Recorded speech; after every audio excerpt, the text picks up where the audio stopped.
الحمد لله رب العالمين والعاقبة للمتقين والصلاة والسلام على سيد المرسلين وعلى آله الطيبين وأصحابه المتقين.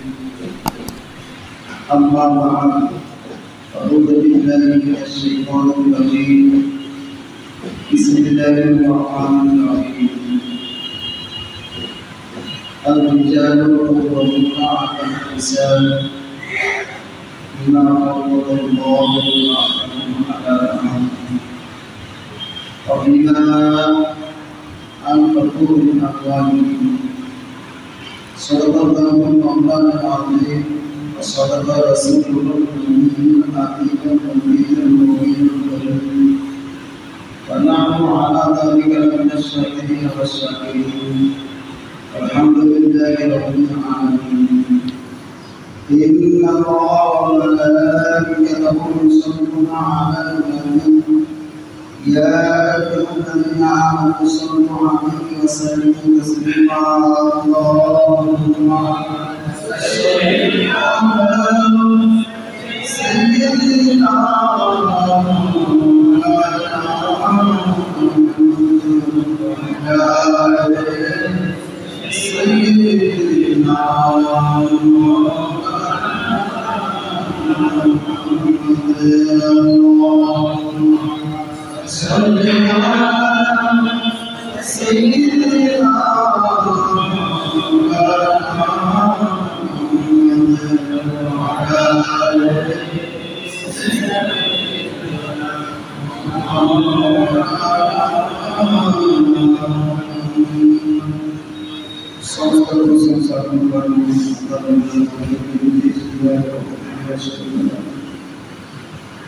তারপরে পরে আল্লাহ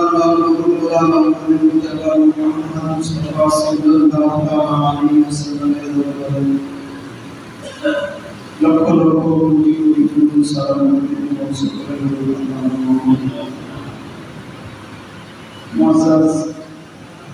আলহামদুলিল্লাহ আমাদের ঈদুল আযহা বিদায় নিয়েছেন। যত পেয়েছি আল্লাহ রাব্বুল আলামিনের ইবাদত করছি,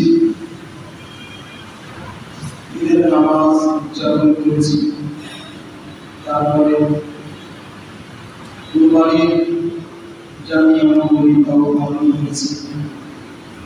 যা কিছুই আমরা করেছি মহান রাব্বুল আলামিনের নিকটে দোয়া করি আল্লাহ পাক আমাদের এই সমস্ত কর্মকে যেন ঈশ্বরের গ্রহণ করার সকল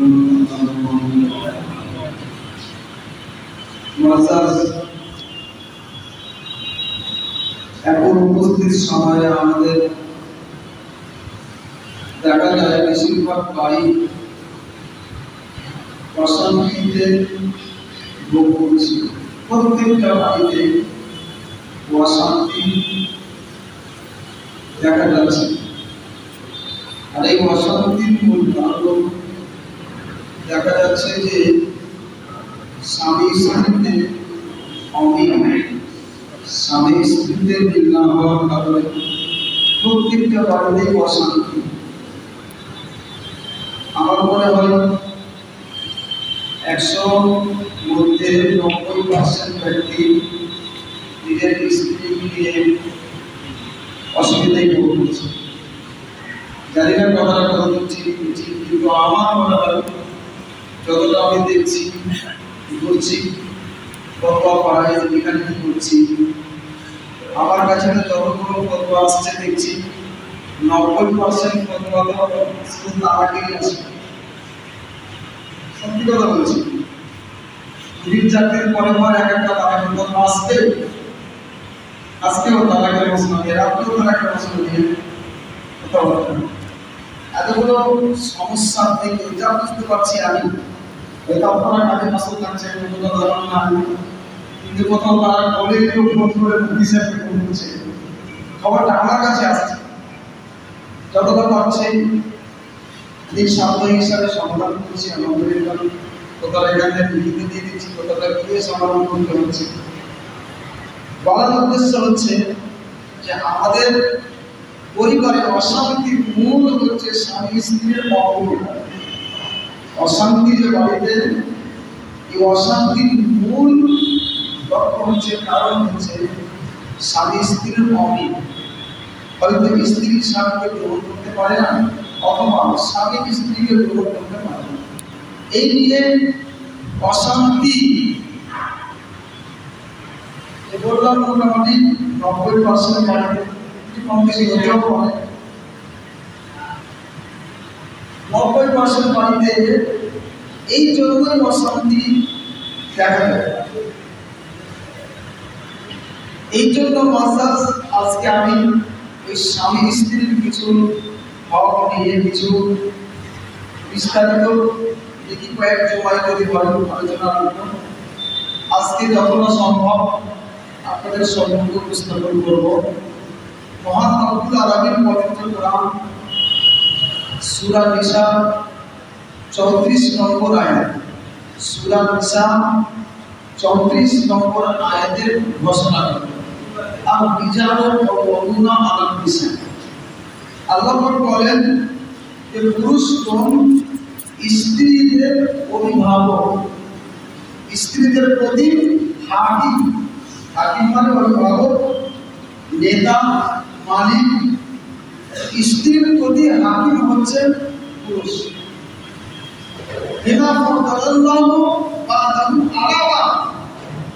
এই জন্য যে আল্লাহ একে অপরের প্রতি ফজিলত দিয়েছেন, বরকত দিয়েছেন, সমুন্নত করেছেন।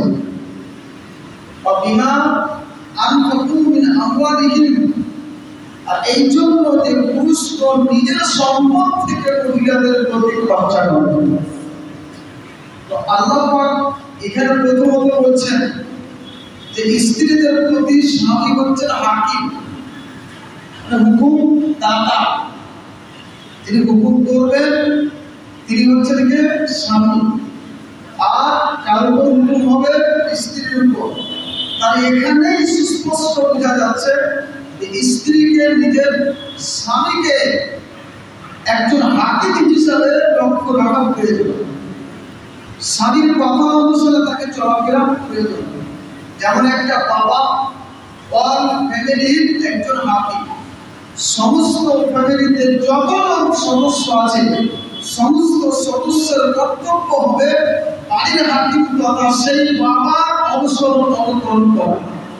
বাবা যা বলবে তার উপর ওই মতোই, যেহেতু স্ত্রীর জন্য অভিভাবক হাকিম হচ্ছেন স্বামী, এই জন্য স্বামীর কথা হিসেবে স্ত্রীকে চলাটাই বাধ্যতামূলক, চলাটাই জরুরি।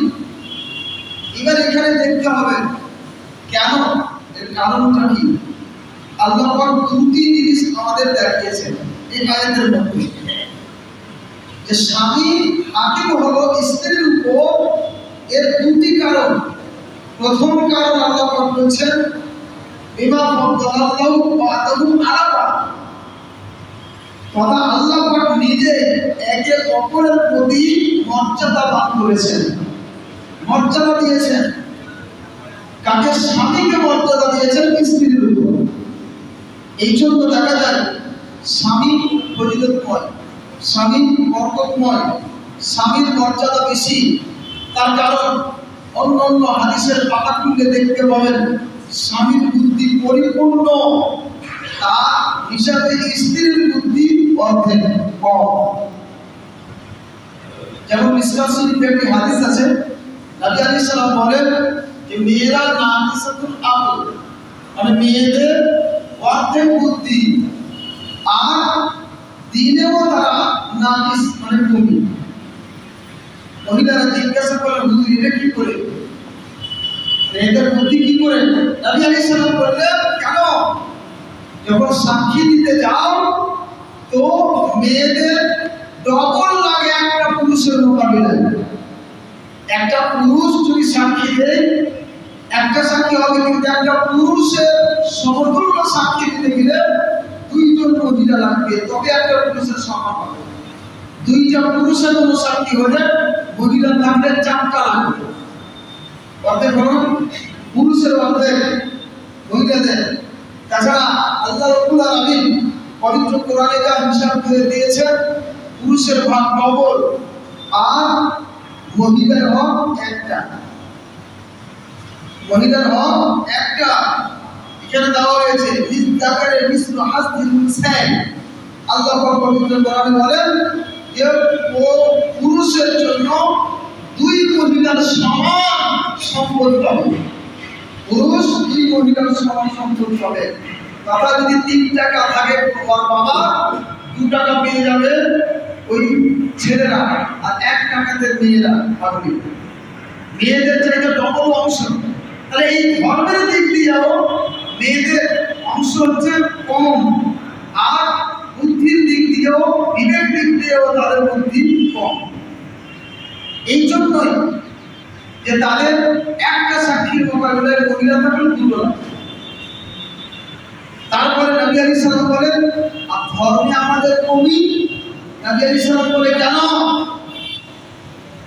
প্রত্যেক মাসে তোমাদের জন্য আল্লাহ পাক ছাড় দেননি, মানে মেন্সের সময় যে ছাড় আছে, পিরিয়ডের সময় ছাড় আছে, তাদের প্রতি রোজা তো কাজা করতে হয়, কিন্তু নামাজ মাফ হয়ে যায় 3 দিন 4 দিন 5 দিন 10 দিন পর্যন্ত। নিম্নতম 3 দিন, আর উপরে দেখতে গেলে সর্বশ্রেষ্ঠ মধ্যে 10 দিন। এর মধ্যে তাদের প্রতি আল্লাহ পাকের পক্ষ থেকে ক্ষমা আছে। দেখুন, ধর্মেও তারা কমি আর বিবেক দিয়েও কমি। নবী আলাইহিস সালাম বললেন, এই জন্য তারা অপূর্ণ, আর পুরুষ জাত হচ্ছে পরিপূর্ণ।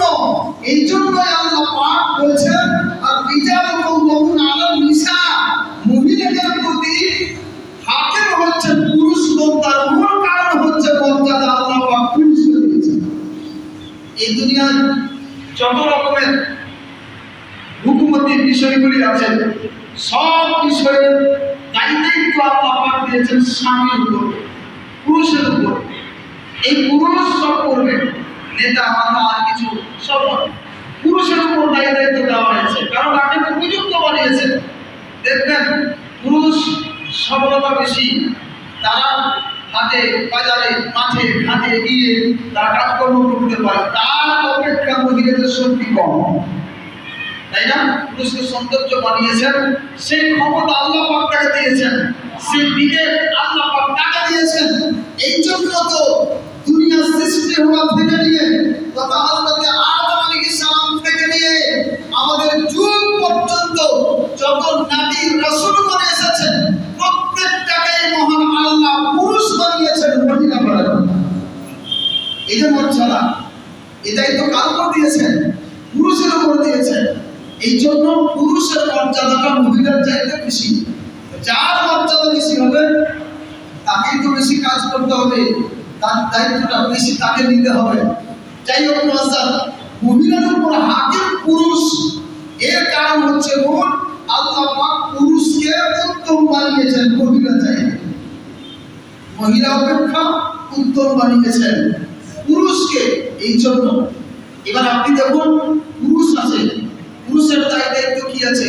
ও হাকিম হবে, ও বাদশা হবে, ও ইমাম হবে, ও ধর্মীয় পেশওয়া হবে, ধর্মীয় পথ প্রদর্শক হবে। এই সমস্ত দায়িত্ব পুরুষের উপর আল্লাহ পাক দিয়েছেন, মহিলার উপর দেয়নি। এখন মহিলা উপর দেওয়া হয়নি, যদি কোনো মহিলা নিজেই করে আলাদা বিষয়, কিন্তু আল্লাহ পাক দিয়েছেন দায়িত্ব পুরুষকে লক্ষ্য করে পুরুষের উপর, মহিলাদের উপর।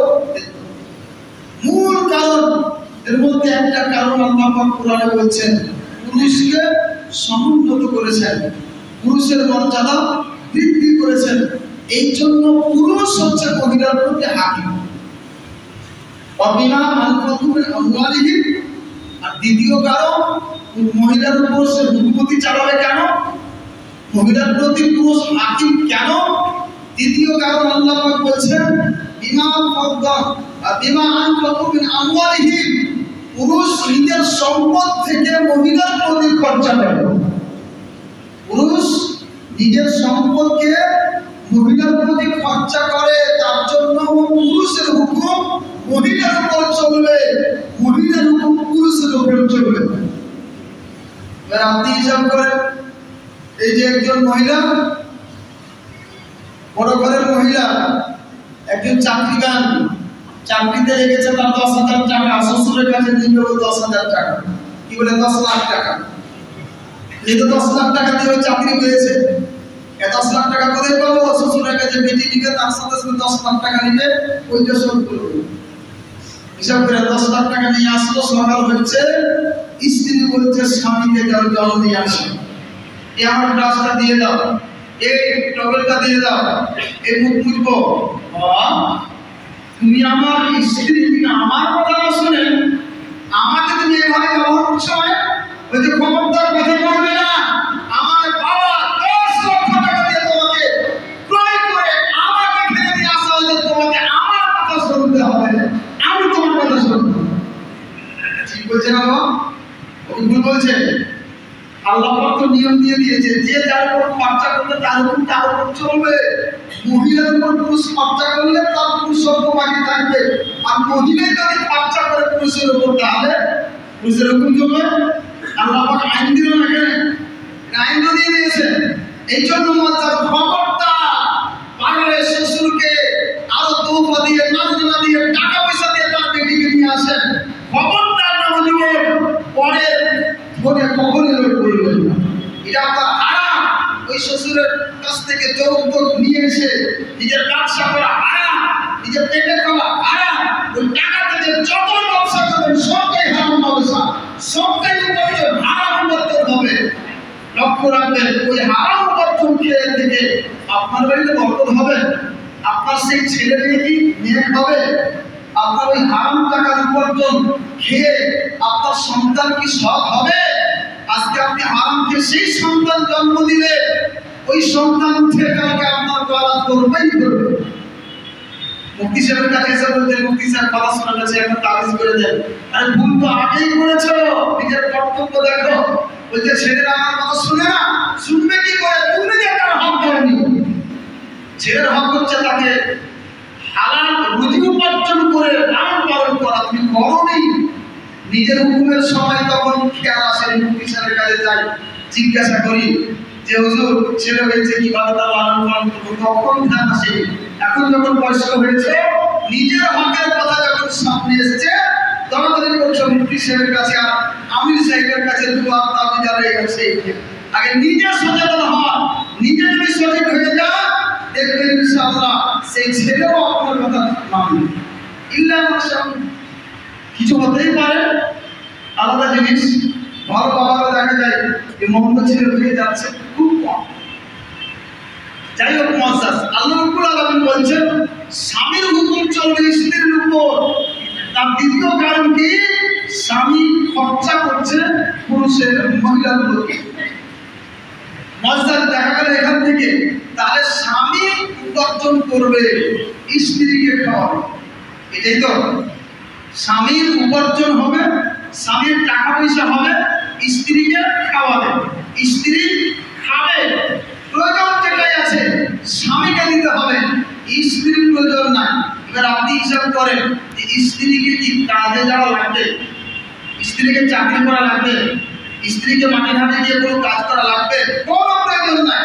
মহান আল্লাহ বলছে পুরুষ হাকিম স্ত্রীর উপরে, এই জন্য যে পুরুষ নিজের সম্পদ খরচা করছে মহিলার জন্য। হিসাব করেন মুআজ্জাজ, জরুরি নয় স্ত্রী বলবে আমার এটা প্রয়োজন আছে এনে দাও, আমার এই টাকা লাগবে দাও, শাড়ি লাগবে দাও, আর অন্য পোশাক লাগবে দাও, যা প্রয়োজন তার খাওয়া দাওয়া পোশাক পরিচ্ছদ যা কিছু আছে সব কিছু পুরুষের উপর দায়িত্ব দিতেই হবে। মুসলিম শরীফের হাদিসে নবী মুহাম্মদ রাসূলুল্লাহ সাল্লাল্লাহু আলাইহি ওয়াসাল্লাম ঘোষণা দিয়েছেন, মুসলিম শরীফ 3289 নম্বর হাদিস, এবং এই হাদিসটি আবু দাউদ শরীফ কিতাবুন নিকাহ বিবাহের অধ্যায়ে লিপিবদ্ধ আছে। নবী সাল্লাল্লাহু আলাইহি ওয়াসাল্লাম বলেন, ইয়া মাশারাস শাবাব, হে যুবকের দলেরা, যুবক বিন্দুকে বলা হচ্ছে ইয়া মাশারাস শাবাব, হে যুবকের দলেরা, মান ইসতাতা মিনকুমুল বা'দা ফালিয়াতাযাওয়াজ, তোমাদের মধ্যে যে ব্যক্তি বিবাহের ভার সম্ভার বহন করার ক্ষমতা রাখে সে যেন বিবাহ করে না। বিবাহের ভার সম্ভার, যে বিবাহের দায়িত্ব যে ব্যক্তি বহন করতে পারবে সেই ব্যক্তি যেন বিবাহ করে না। কারণ কি বিবাহ করতে বলছেন? ফাইন্নাহু আগাব্বু লিল বাশার, এই জন্য যে বিবাহ নিজের দৃষ্টিকে নিচু করে দেবে, আর কি আহসানু লিল ফারজ, আর নিজের লজ্জাস্থানে হিফাজত করে নেবে। দুটো উপকার বলছেন নবী আলাইহিস সালাম বিবাহ করা। প্রথম অংশ কি হচ্ছে? বিবাহ করলে নিজের দৃষ্টি নিচু হয়ে যাবে, মানে পর নারীর প্রতি আপনার দৃষ্টি আর যাবে না। কারণ যে আপনার ভোগ, সে ভোগ করার জন্য স্ত্রী আল্লাহ দিয়েছে, এই জন্য দৃষ্টি আপনার নিচু হয়ে যাবে, পর নারীর থেকে দূরে সরে যাবে। আপনাকে লক্ষ্য রাখতে হবে বউ আছে, পর নারীর প্রতি আপনার দৃষ্টি না যাবে। আর এই দৃষ্টি গেলেই তো অসুবিধা করবে। দ্বিতীয়ত কি, নিজের লজ্জাস্থানে হেফাজত হয়ে যাবে বিবাহ করলে। এই জন্য যারা যুবক উপযুক্ত হয়েছে তোমরা বিবাহ করে নাও। তারপরে আগে বলছেন নবী আলাইহিস সালাম কি, ওমান লাম ইয়াস্তাতি, আর যে ব্যক্তি বিবাহের ভার সম্ভার বহন করার ক্ষমতা রাখে না সে ব্যক্তি কি করবে? আগে বলছেন ফাআলাইহি বিসসাম, সেই ব্যক্তি রোজা রাখবে। ফাইন্নাহু লাহু ওয়াজাউন, এই রোজা রাখায় তার ভিতরে যৌন ক্ষমতাকে নিবারণ করে দেবে। হিসাবটা দেখেন, নবী বললেন বিবাহ করবে। কে করবে? যে বিবাহের ভার সম্ভার বহন করার ক্ষমতা রাখে সে বিবাহ করবে। আর যে ব্যক্তি এই বিবাহের ভার সম্ভার বহন করতে পারবে না, সক্ষম নয়, সেই ব্যক্তি কি করবে? রোজা রেখে নিজের নফসকে কন্ট্রোল করবে। কথা বুঝা গেল? যে যুবক আছে, তার মধ্যে যৌবন আছে, শারীরিক ক্ষমতা আছে, যৌনতা আছে, যৌবন তার আছে, কিন্তু টাকা পয়সা ধন সম্পদ নাই, বাড়ি ভালো নাই, ঘর ভালো নাই, খাওয়া দাওয়া দিতে পারবে না, এইরকম ব্যক্তি বিবাহ করবে না। তার মানে জরুরি, হাদিস প্রমাণ করে একটা স্বামীর প্রতি জরুরি স্বামী স্ত্রীকে সব কিছু দেবে। যদি দেওয়ার ক্ষমতা, তার ভালোভাবে থাকার ব্যবস্থা এবং তাকে খাওয়া দাওয়ার ব্যবস্থা এবং তার পোশাকের ব্যবস্থা, যদি সব ব্যবস্থা করার প্রতি সক্ষম হয়, ওই যুবক বিবাহ করবে। আর যদি সেই সব দেওয়ার ক্ষমতা না রাখে তাহলে সে বিবাহ করবে না। তার নিজের যৌবনটা আছে, যৌবনটা কি করে মিটাবে? আল্লাহ রাসূল বলছে আলাইহি বিসসাম, রোজা রেখে রেখে নিজের নফসকে কন্ট্রোল করে নেবে। এবার হিসাব করেন, আল্লাহ পাক বলেছেন বিমা আনফাকু মিন আমওয়ালিহিম, তবে পুরুষ মহিলাদের প্রতি হাকিমের কারণ এটা যে পুরুষ নিজের সম্পদ থেকে মহিলাকে খাওয়ায়। আর এই হাদিসেও বলছে ওইটাই কথা। কোরআন হাদিস এক জায়গায় এটাই প্রমাণ করে যে বিবাহের ভার সম্ভার এর পুরো দায়িত্ব হচ্ছে পুরুষের। যদি বহন করতে পারে বিবাহ করবে, না যদি করতে পারে তাহলে বিবাহ করবে না। নিজের যৌবনকে কন্ট্রোল করবে, রোজা রেখে রেখে। এবার আপনি হিসাব করেন, তাহলে মহিলাকে ইনকাম করা লাগবে, মহিলাকে চাকরি করা লাগবে, মহিলাকে দোকান খুলে হাটে বাজারে বসে যাওয়া লাগবে না। বসে বসে যদি খেতে পাওয়া যায়, পাগলি এই মহিলারা বুঝে না। তাই বসে বসে যদি খেতে পাওয়া যায়, কেন আমি ইনকাম করতে যাব?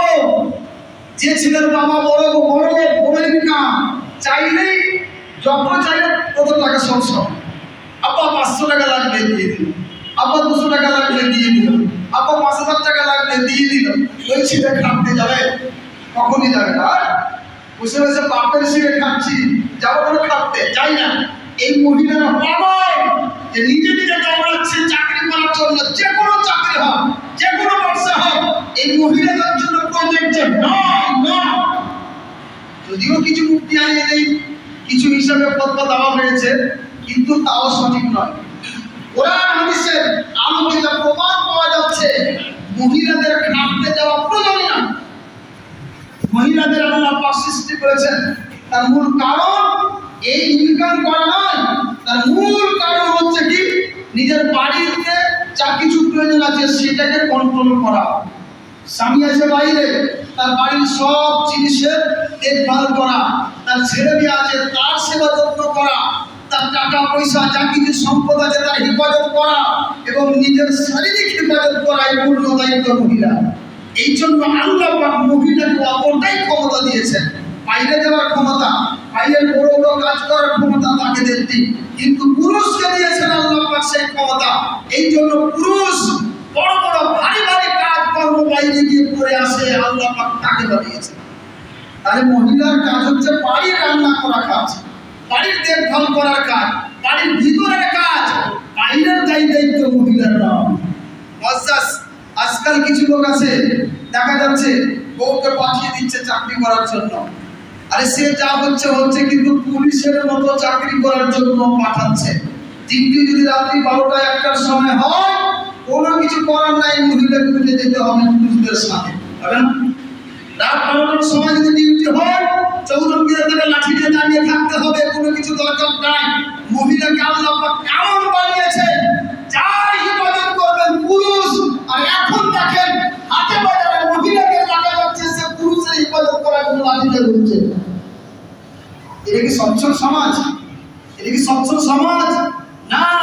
একজন অসহায় যদি সাহায্য করতে যায় বোকা বলবে মানুষ, তাই না? হাবুডুবু খাচ্ছে যে যে ব্যক্তিরা, তারাই যদি একে অপরের সাহায্য করতে যায় তো নিজেই ডুবে মরবে, বাঁচবে না। সাহায্য করার মতো ক্ষমতা লাগবে। কেউ যদি নৌকা নিয়ে বোট নিয়ে যায়, তার কাছে সেই রকম যদি সবলতা থাকে, ক্ষমতা থাকে, সে তাকে বাঁচাতে পারবে। সবাই অসহায় থাকলে কে কাকে বাঁচাবে? মহিলাতে এমন যে পুরুষের মুখাপেক্ষী নিজের হেফাজতের জন্য, আর ওই মহিলা যদি আজকে হেফাজত করতে যায় তা পারল না। এক মহিলার সামনে এই ওয়াজটি করতে গিয়ে তিনি বলে ফেললেন, কেমন কথা বলছেন, আমরাও তো মানুষ, আমাদের তো ইচ্ছা আছে, আমরাও তো কিছু টাকা পয়সা রাখতে চাই, আমাদেরও তো প্রয়োজন আছে। এইরকম তার কথা। মানে পুরুষ যেমন ব্যালেন্স রাখছে, পুরুষের যেমন ইচ্ছা আছে এখানে সেখানে ঘোরাফেরা করার, যে আমরাও তো মানুষ, আমরা ঘরে বন্ধ হয়ে থাকবো কেন, আমাদেরও তো প্রয়োজন, আমরাও ঘুরবো ফিরবো, বলে না? আমি বললাম আচ্ছা, এরকম বললে তো মুশকিল। এটা গরু, ছাগল, উট, দুম্বা যা আছে এর মধ্যে একটা প্রাণ আছে, তাকেও তো আমরা জবাই করে খাই, খাই না? তাকেও আমরা জবাই করে খাই। তাকে যদি আমরা মারি, লাঠি তাকে লাগে, তার জন্য পালাই, লাগে না? কিন্তু জবাই করি তো কি তাকে লাগে না? অবশ্যই লাগে। এই জন্যই তো বলা হয়েছে জবাই করে দেওয়ার পরে যখন খাদ্য নালী দু সাইডে দুটি নালী আর কেটে দেওয়া হয়, ভুলক্রমে ছোড়া ঘুষানো নিষেধ, কারণ তাকে কষ্ট হবে, জীবকে কষ্ট হবে। তাছাড়া যতক্ষণ পর্যন্ত তার প্রাণ না বেরিয়েছে, ঠান্ডা না হয়েছে, ততক্ষণ পর্যন্ত তার পা হাতগুলি কাটতে নিষেধ করা হয়েছে। তার কারণ কি? কষ্ট, অন্যথায় তাকে কষ্ট দিতে হবে না। এই জন্য তার কষ্ট অবশ্যই জীবটাও পায়, তার মধ্যেও জীব আছে, কিন্তু অথচ খাচ্ছে কেন? মহান আল্লাহ তাকে মানুষের রুজির জন্য তৈরি করেছেন। বলেন সুবহানাল্লাহ। এই জন্যই তো খাচ্ছি, এই জন্যই তো খাচ্ছি। এখন ধরে ঘাস যদি বলে আমাকে খাচ্ছে কেন, আমারও তো বড় হওয়ার স্বপ্ন আছে, আমিও তো বড় হব, আমিও তো থাকবো, হাওয়া বাতাস খাবে থাকবো, আমাকে এই ছাগল, এই গরু, গাধা আমাকে খাচ্ছে কেন? এই যদি ঘাস বলে তো চলবে না। আল্লাহ পাক এক একটা জিনিসকে এক একটা উদ্দেশ্যে তৈরি করেছেন। ওই উদ্দেশ্য ছাড়া অন্য উদ্দেশ্য ব্যবহার করা সঠিক নয়। যদি করেন দুনিয়া চলবে না। সবাই যদি স্বাধীন হয়ে যায়, সবাই যদি এক রকম হয়ে যায়, দুনিয়া চলবে না। তার জন্য আল্লাহ পাক কাউকে গরিব করেছেন, কাউকে ধনী করেছেন, কাউকে অভ্যস্ত করেছেন। আল্লাহ পাক বিভিন্ন রকমের কোয়ালিটি সবার মধ্যে তৈরি করেছেন, যার জন্য যেটা প্রয়োজন সেটা তৈরি করেছেন। তাহলে ওই মতন মহিলাকে আল্লাহ পাক তৈরি করেছেন বাড়ির কাম কাজ করার জন্য। সেই কাজটিকে ত্যাগ করে দিলে যদি বাইরের কাজ করতে আরম্ভ করে তা চলবে না। আল্লাহ পাক তাকে সৃষ্টি করেছেন তার জন্য, বাড়ির কাজ করবার জন্য। আপনাকে বলি, এই জল আছে না, জলটা উৎপাদন করা থেকে, জল মাটির ভিতর থেকে হয়, জল আসে। এই জলটা ব্যবহার করি কোথায়? মানুষের মেশিনের জন্য। ভিতরে আমাদের যে মেশিন আছে, জল পান না করলে খাবার খেয়ে দেখবেন যে গরুটি আপনি গ্যাস ট্যাস হয়ে মারা যাবেন, জল ছাড়া বাঁচতে পারেন না। জল পান করে আমাদের হজম হয়, এই মেশিনটা ঠান্ডা হয়, মেশিনের প্রয়োজন জলে। আর ওই মাটি থেকেই সৃষ্টি, মাটি থেকেই উৎপাদন হয় কিসের? তেলের। যত রকমের তেল আছে মাটি থেকেই তো হয়। তো তেলটাও মাটি থেকে আসলো, পানিটাও মাটি থেকে আসলো। তেলের উদ্দেশ্য কি? মানুষ যত রকমের মেশিন বানিয়েছে, মোটর বাইকের মেশিন নেন, আর বড় ট্রাকের মেশিন নেন, আর বাসের মেশিন নেন, যত রকমের এইসব মেশিন আছে, এই মেশিনগুলিতে ওই তেল ব্যবহার হবে। এবার আপনি ওই মেশিনের তেলটাকে মেশিনে না দিয়ে যদি জল দেন, মেশিনটা চলবে? চলবে না। এই মানুষের মেশিনে যদি জল না দিয়ে তেল দেন, চলবে? আসতে পারবেন? পারবেন না।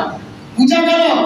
যদিও দুটাই মাটি থেকে উৎপাদন হয়, মাটি থেকে বেরিয়ে আসে, কিন্তু দুটার উদ্দেশ্য আলাদা আলাদা। এক অপরের জায়গাকে কভার করলে চলতে পারে না, সুস্থ সবল হতে পারে না।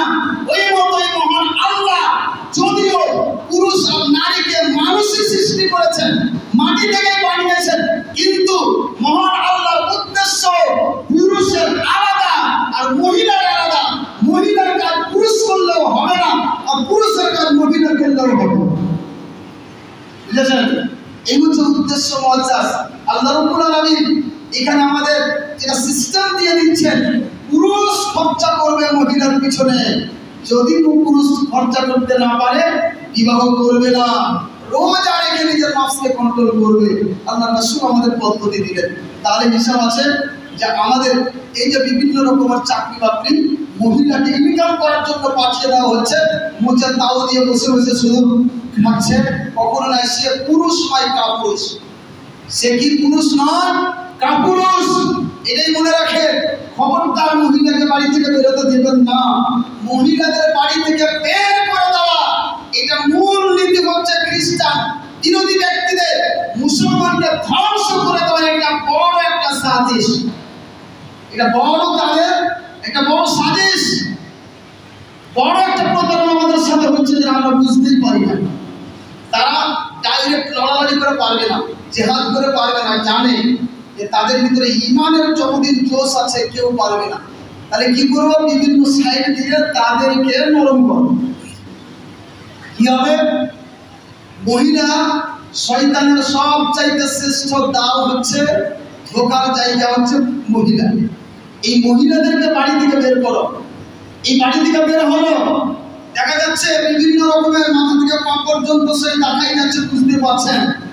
তাকে দেখা চোখের জেনা, তার কথা শোনা কানের জেনা, তার সাথে কথা বলা মুখের জেনা, আর এই সমস্ত তাকে ছোঁয়া হাতের জেনা, এই সমস্ত জেনাকে সাব্যস্ত করে দেয় ওই লজ্জাস্থান, পরিপূর্ণ করে লজ্জাস্থানে হাদিস বলছে। মুআজ্জাজ, ওই সব করতে করতে মানুষ আস্তে আস্তে ধ্বংসের পথে চলে যাবে, ইমানটা কমজোর হয়ে যাবে। তখন যতই দোয়া করুক না কেন, আল্লাহ তখন শুনবে না। তখন তাদের সাথে লড়াই করে আমরা পারব। আজকে দেখা যায় এটা একটা বড় তাদের পদ্ধতি। ওই জন্য দেখেন প্রয়োজন নাই, অথচ অফিসে মহিলাকে লিপস্টিক লাগিয়ে সুন্দর করে সজ্জিত করে বসিয়ে রেখেছে, কোনো কাজ নেই। লোকজন আস্তে আস্তে ইন্ট্রি করো, কেন ওখানে পুরুষ থাকতে পারে না? মহিলা রাখা হয়েছে। আর অন্যান্য কাজগুলিতে দেখেন মহিলাদেরকে নিয়ে যাচ্ছে। আমরা মুসলমান নিজের ধর্মকে না দেখে ওই মহিলাদেরকে আমরা এই দেখেছি, যা অঙ্ককে টাকাটা পাওয়া যাবে না, কিন্তু না করতা। আল্লাহ পাকের উদ্দেশ্য মহিলার সৃষ্টি করা, ইনকামের পথ নয়। তাদের সৃষ্টি করার উদ্দেশ্য হচ্ছে নিজের বাড়ি ঘরের কাজকর্ম করা। এইটা আপনাকে মূল লক্ষ্য করতে হবে। মুআজ্জাজ, এই যে আমাদের মাঝে এই সব বিষয় নাই, যার ফলে আমরা চলে যাচ্ছি দূরে। আজকে যদি স্ত্রীকে আপনি নিজের নিয়ন্ত্রণে রাখতে পারতেন, আজকে স্ত্রী খাওয়াচ্ছে বলেই তো আপনার গলা ধরছে। স্ত্রী খাওয়াচ্ছে ইনকাম করে, তাই জন্য তো আপনার কথা হিসেবে চলে না। আপনি বলবেন সেখানে যাবে না, ও কথা শুনবে না, কারণ আপনি তো খরচ করছেন না। দেখবেন বাবা যতদিন খাওয়াই ছেড়ে দেন, ততদিন ছেলেরা ভয় করে বাবাকে দেখে। আর যখন বাবা নরম হয়ে যায়, বাবার ইনকাম বন্ধ হয়ে যায়, ছেলে যখন বাবার প্রতি খরচা করে, বাবা তখন নরম হয়ে যায়, ছেলের সামনে কথা বলতে পারে না। ছেলেও বলে কি বলবে, এই তো আমি বলছি থাম, এই করছেন তা একদম দিল বাবা কি করবে, যাবো কোথায়, তার বাইক বাড়িতে থাকতে হবে। এই যে দেখেন, এই জন্য টাকা পয়সা খরচা দায়িত্বটা একটা বড় কাজ, বড় একটা জিনিস। এই দায়িত্বটার কারণে এক অপরের প্রতি হুকুম করে। একটা আপনি দোকান খুলেছেন, তাতে 5টা লেবার রেখেছেন, আপনি তাকে টাকা দিচ্ছেন, তার জন্য আপনার কথা শিখছেন। টাকা না দেন আপনার কথা কিছু শুনবে না। আপনি বাদ দিয়ে আপনারই ছোট ভাই, আপনারই বাবা যারা হয়তো ওই জায়গায় নাই, তাদের কথা আপনার লেবার শুনবে, দেখবেন। কারণ মালিক আপনি, আপনার কথা শুনবে, আপনার খাচ্ছে, আপনি টাকা দিচ্ছেন। এই জন্য এই হিসাবে দেখবেন একটা ফ্যামিলিতে আপনি পুরুষ, আপনার যদি টাকা পয়সা ব্যয় হয়, খরচা হয়, আপনাকে কেষ্ট করবে, আর না হলে আপনাকে কেষ্টই করবে না, এড়িয়ে গিয়ে সব কাজ করবে। এই জন্য শ্রদ্ধেয় মুসলমান সবাইকে বলি, আমরা পুরুষ, আমাদের পুরুষত্বকে যেন আমরা বজায় রাখতে পারি। আমাদের যেটা কাজ আল্লাহ পাক দিয়েছেন, সেই কাজের উপর যেন আমরা বজায় থাকতে পারি। আর এই কাজ করতে গেলে আমরা এক জায়গায় থাকতে পারবো, আমাদের বাড়িতে শান্তি আসবে ইনশাআল্লাহ।